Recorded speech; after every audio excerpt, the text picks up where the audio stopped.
Goeiedag en baie welkom hier saam met ons by ons oordenkingtyd saam, waar ons Jesus se woorde persoonlik maak. En veral Jesus se woorde waar hy as die herder optree, die goeie herder, wat die deur is en die weg is en met die skape praat en die skape lei.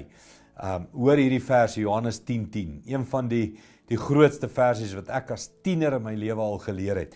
Hy sê die dief kom vir niks anders nie as om te steel, dood te maak en te vernietig. Ek, dis Jesus, het gekom sodat hulle lewe kan hê, ja, sodat hulle dit oorvloedig kan hê. Ek onthou in my hele lewe al het ek hierdie versie vir myself herhaal. Die duiwel, die dief kom net en hy kan net slag, steel en verwoes. Dis net wat hy kan doen. Dis in sy DNA.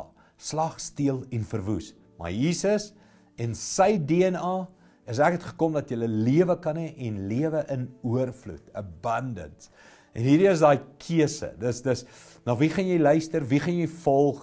In elke situasie, elke plek, elke omstandigheid in jou lewe, wie gaan jy volg? Die dief wat jou manipuleer, valse bemarking doen, jou matrieks vang en jou dan leeglaat en skuldig laat, of gaan jy na Jesus toe? Die een wat jou aanvaar, net soos wat jy is. Die een wat jou laat ontdek wie jy is. Die een wat jou oorvloedige lewe gee in abundance in hierdie leeftyd. Praat nie eens van die ewige lewe saam met hom nie.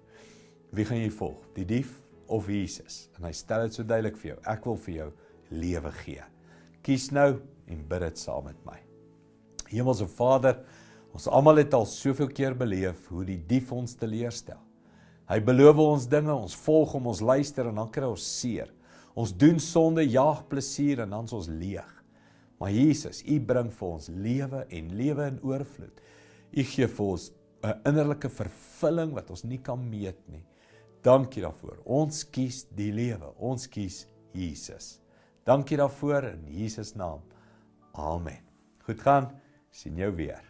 Moenie die woord-erediens misloop nie. Sondagoggende om 11:00 op SABC 2.